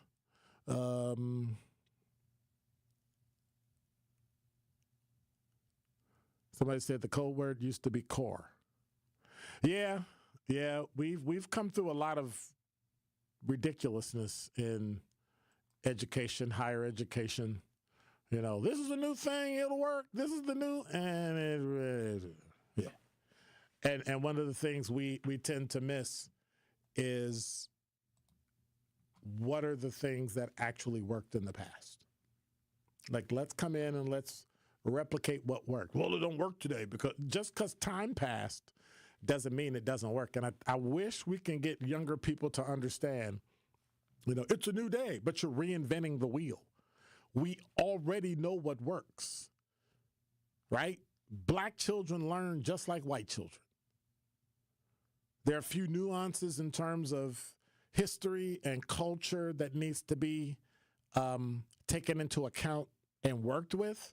But by and large, all I need you to do is be able to do reading, writing, and arithmetic. If you can do that, you can do anything in life. Anything. Whether you have the aptitude for it or not. If you can't do it, you should at least be able to understand it. And I think that's something that all children can do. Everybody has their space, just like an adult. Everybody has their space in life.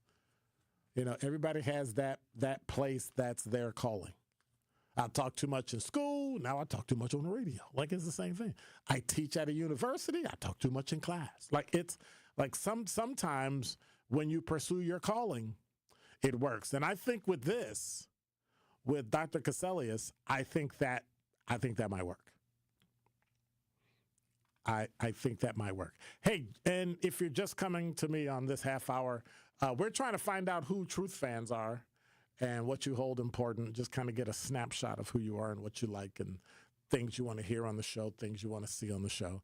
So if you type survey, SURVEY, to 833-212-1017, we can get your responses and we can use that to, look at future content, future programs, future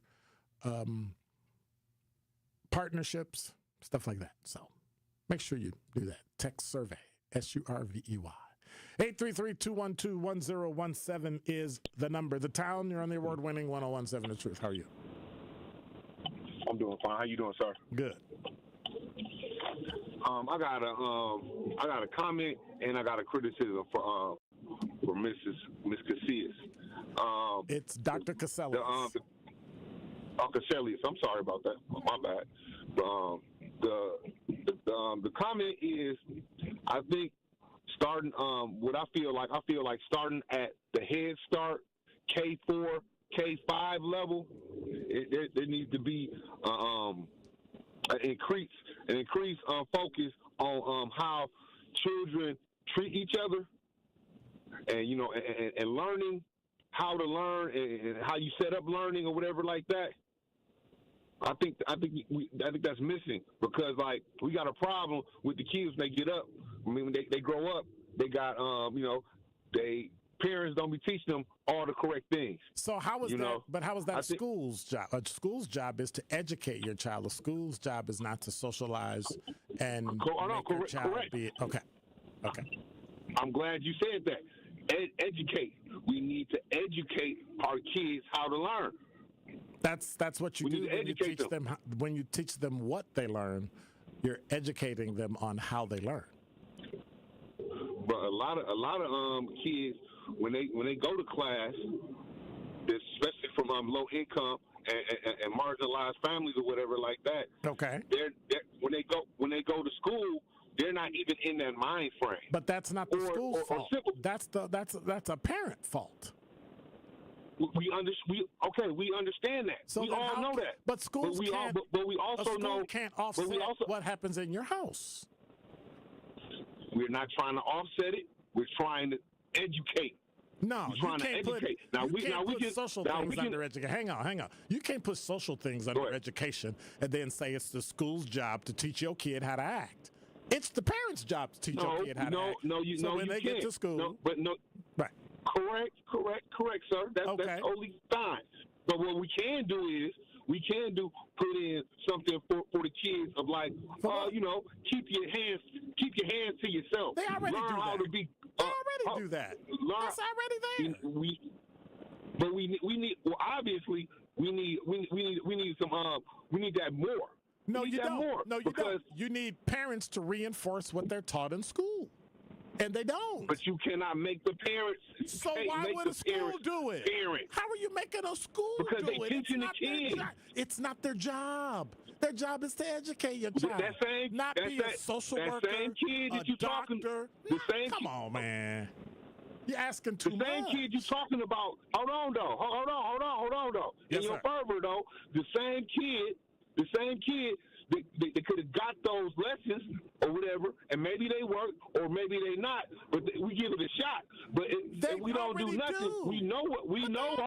Hold on, we know what's going to happen with the kid. No, you don't. We do. It's going to be a problem. They already do that. For itself, and it's going to be a problem for others. Dude, that's part of the curriculum to teach kids how to act. That's why 4K, 5K, that's your socialization. How to act, how to sit still, how to go to sleep, how to eat, ABCs, all that stuff. That's 4K, 5K. That's socialization. If it don't stick, it's on you or your parents. You can't make them responsible for what a kid does 5 years, 6 years down the road. If the parents don't support you're not making them responsible. You're not making them responsible. Just put it in the curriculum. It's already there. I mean, what are you talking about, man? Do we have a limit? Do we have a limit of how much we can learn?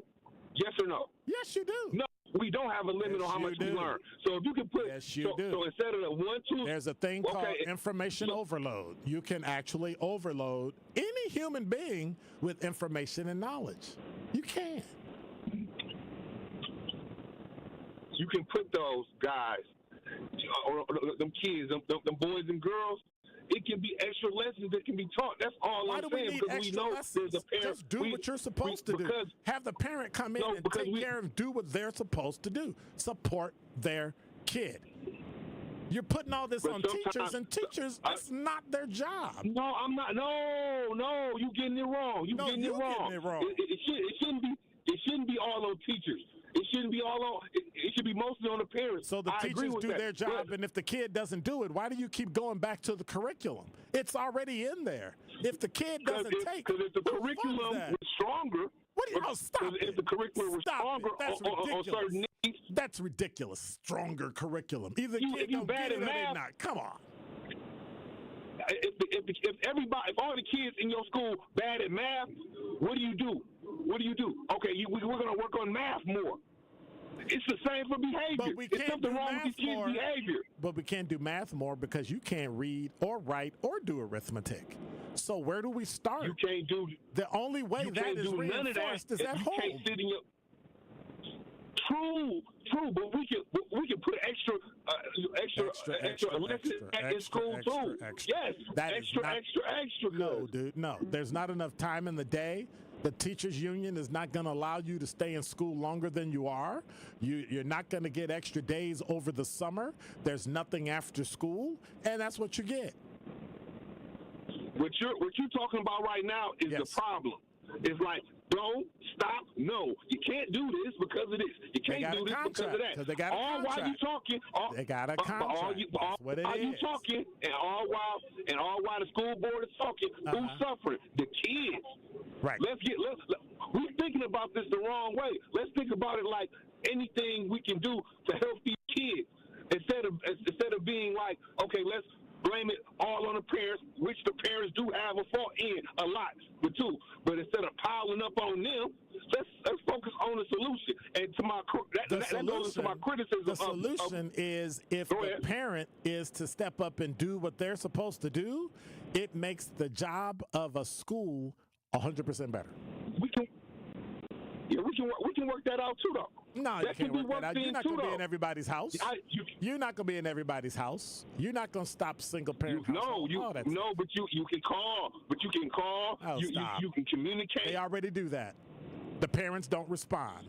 They already have PTA meetings. I'm saying the things that you can do. They already have report night, and parents don't come. There's nothing a school can do legally to make a parent show up and engage and care about their child. They can't. We're not talking about that. We're talking about a problem, and we're talking about what can we do to solve it, not who's it for. He can't do this or she can't do that. This is how you fix it. You want to dump it all on the teachers.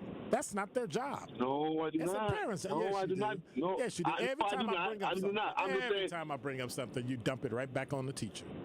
Put it in the curriculum. No, I'm not dumping it on the teacher. No, it's already in the curriculum. All those things that you're talking about, they already teach children. There's so many Can we issues. reinforcement?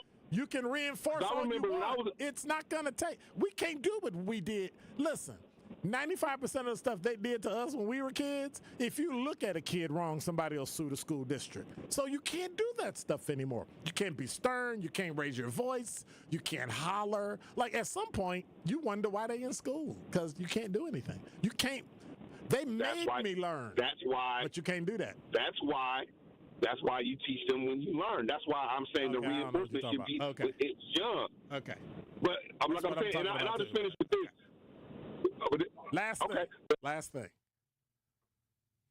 Ready to go. Criticism is, though, I didn't like the way when the questions was on her, she turned it into the gun problem, which we do have a gun problem. It is a gun, and it is. But did you hear what she said? Right is what she's saying, though. Yeah, I heard what she said. But the fact that she brought it up, though. Okay. You do the teaching. Hold on. How about Ms. Cassellius? How about you do the teaching and then let the police do that? No, listen to what she said. Because it doesn't help. No, what you're not listening. Now it's time for you to stop talking. How does that help? It's time for you to stop talking and let me finish so we can get out of here. Bottom line is this. When kids hear gunshots at night, that disrupts them, how they learn. It becomes normalized. That's bad. Now they bring that to school. Now their mind is at home, gunshots in the morning, gunshots at night, friends, family members shot and killed, things that are going on in the neighborhood, instead of paying attention. If I can stop the distraction, which she's not in charge of, we are in the community. If we can stop the distraction, then she can do her job. That's what she's saying. Let the society that's a slick way. That's in my opinion, that's a slick way of punting it, of punting what you're saying. Because of course, shots fired in the city, dude. So why? But she knows why did she bring it up, though? Because why did she bring it up, I'm trying to tell you. Because some of the kids that talk about what are some of their issues, they are stressed. They have mental health issues. They have emotional issues by all of the things that are happening in their neighborhood from the time they leave school to the time they come back. And it is so disruptive that it stops them from being able to function. All right. Thank you much. The Town. Talk to you. All right, man. That's my time. Later. And now with 101.7 The Truth Traffic, here's Mike Spalding. A number of slowdowns in and around the Marquette interchange this afternoon. Westbound 94, you'll be tapping your brakes from 16th Street through the Stadium interchange. 4145 southbound, you'll be slow from Good Hope Road through Capitol Drive. On the northbound side there, you'll be slow going from Watertown Plank Road through Hampton. Northbound 43, slowdown starting at about National Avenue through the Marquette interchange up through Capitol Drive. On the southbound side, you'll be slow starting at Locust through the Marquette until you hit about Lincoln. And on 894 westbound from the Mitchell to the Hales, slowdowns from the Mitchell till about 60th Street. Mostly clear skies overnight tonight, a low of 64 degrees. Tomorrow, warm, humid, windy, and rainy, a high of 85 degrees. From the WTMJ Traffic Center, I'm Mike Spalding on 101.7 The Truth. Don't touch that dial. More of Truth in the Afternoon with Dr. Ken Harris is next on 101.7 The Truth, The Truth app, and 1017thetruth.com. My overall experience with Gruber Law Offices has been phenomenal. The treatment was excellent. They will be supportive of you. They will listen to you. It was a great experience knowing that I had people to help me. I know I could count on them to do what I needed to get done. Experience with Gruber was great. They gave me my life back. It was amazing. He gets results. We know how to win. If you've been injured, call Gruber Law Offices. One call, that's all. Gruber Law Offices had my best interests at heart. Escape to paradise this summer at Chula Vista Resort in Wisconsin Dells. Spacious accommodations, perfect for families or romantic getaways. Voted top 10 best water parks in the U.S., championship golf, the longest zip line in the area, and the #1 steakhouse in Wisconsin. Book a Chula Vista Resort all-inclusive package now at 1-800-388-4782 or visit chulavistaresort.com. Your summer paradise awaits.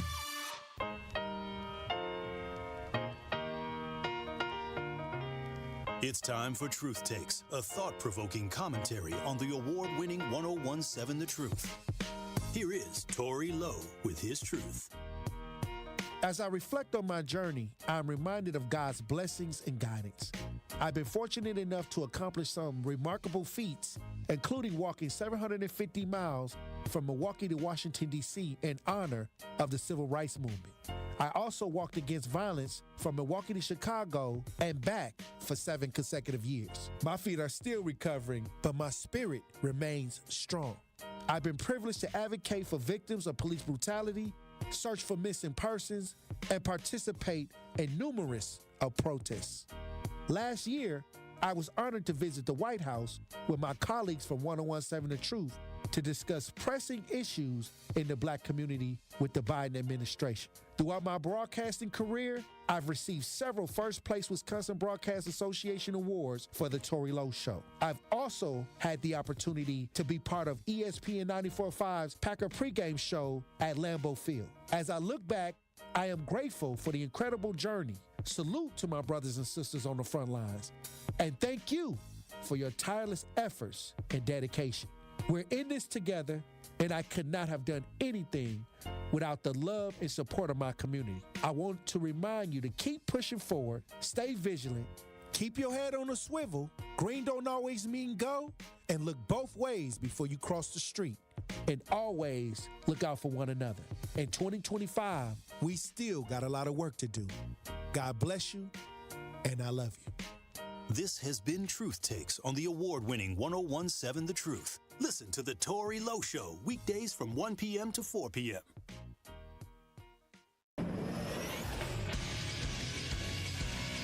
This Associated Bank Sports Update on 1017 The Truth is powered by ESPN Milwaukee. I'm Brandon Sneim. Milwaukee Brewers have won now 7 games in a row thanks to Jake Bauers with an RBI double to right to put the Brewers ahead over the Phillies on Sunday afternoon. The 1-0. Line down the right field line. It's hooking into the corner. It's a fair ball, and that's going to roll forever. Scoring from second, Chourio. Right behind him, Contreras. No relay to the plate. Jake Bauers with a go-ahead pinch hit 2-run double. The win improves the Brewers' record to 32-28 on this season. They'll begin a 3-game series on the road in Cincinnati this evening. That first pitch is set for 6:10. To the NBA, over the weekend, the Indiana Pacers punching their ticket to the NBA Finals. They'll take on the Oklahoma City Thunder. Game 1 in OKC set for Thursday evening. The Sports Update brought to you by Associated Bank, proudly supporting your hometown teams. Member FDIC. You are listening to Truth in the Afternoon with Dr. Ken Harris on 1017 The Truth app, and 1017thetruth.com. You're listening to Truth in the Afternoon. I'm your host, Dr. Ken Harris. 833-212-1017 is the number. Sounds like we're behind again. Shocking. It's amazing. Sandra, you're on the award-winning 1017 The Truth. How are you? I am fine. How are you doing? I'm doing good. Your phone sounds weird. I'm at the park. Can you hear me? Yes, I can. I'm at the park. You don't have good reception over here. But I have to kind of hide between the bricks. You got to hide? Yeah, because I'm not at home. Somebody going to throw bricks at you for talking to me on the radio? No, the wind is blowing. And that's what Okay. It'll turn my signal off. Okay. Yeah, I was just listening, though. And then she was right, though, when she made that last comment. She said the lead, only one kid died from the lead, but 50 kids died from the guns. I don't think she said, did she say a kid died? Did the kid die from lead?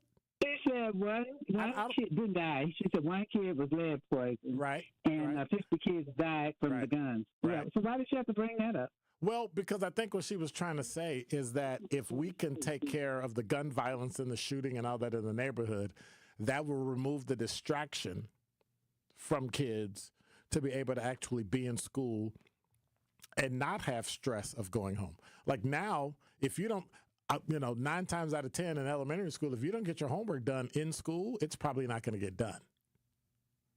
Mm-hmm. So now we've moved things out of the way for teaching time to making sure learning happens in terms of homework. Like all those little, and I'm not saying that happens all over the place, but at some point there's so many little issues that could really be addressed if we remove the biggest distraction, and that's, hearing shooting at night while you're trying to sleep. Or they got shot spotters, don't they? Shot spotters not going to stop the shooting. We know. You can hear the shooting and I can direct the police where to go. Or we can just stop doing it. Just stop doing it. The people, all they say is stop the prayers, and then they even lose even more. Pretty soon you can have a ghost gun and all of this. So the laws are being eased up for the guns. So those look like we're getting help through our political scene. And furthermore, I think it's bad that we look as black people seem like we're having all the gun problems. We're really not. And that's the way it looks to me. But we're really not. We don't have a neighborhood. I don't have a neighborhood. Okay. Houses are missing, boarded up, everything. I don't have a neighborhood. Talk to your elected leaders and have them enforce the laws that are in place. We always come up with excuses and reasons. But I got to run. I got to roll out of here. Thank you much. I appreciate it. I'm going to call 9 minutes tomorrow. I'm going to call you early. I'm talking 9 minutes to town in 9 minutes. I'm going to talk 9 minutes. Okay. Bye, Dr. Q. Bye. Bye-bye. Don't touch that dial. More of Truth in the Afternoon with Dr. Ken Harrison is next on 1017 The Truth, The Truth app, and 1017thetruth.com. From the biggest stars to the greatest moments, Behind the Bucks is Bucks history like you've never heard it before. Go behind the scenes of the Emmy-nominated Giannis documentary. Get the real story of the blockbuster trade for Damian Lillard. Hear the origin of Bucks in 6. It's all on Behind the Bucks on the Bucks Plus audio network, presented by Gallagher, your trusted insurance broker and HR and benefits consultant. Available now on bucks.com/plus, the Bucks app, and wherever you get podcasts. Great impressions will exceed your expectations. Great impressions, perceptions, everything. At Great Impressions Graphics and Printing, they've been proudly serving the community for over 26 years. From their location at the corner of 54th and Burleigh in Milwaukee, their dedication to quality and customer satisfaction has made them a trusted name in printing and design. Great Impressions offer a wide range of services, including banners, posters, yard signs, business cards, programs, and postcards. Plus, they specialize in custom apparel printing, perfect for family reunions, sports outings, business promotions, and more. For your next project, visit greatimpress.com. That's greatimpress.com. Great Impressions. They're here when you need them. Great impressions, perceptions, everything.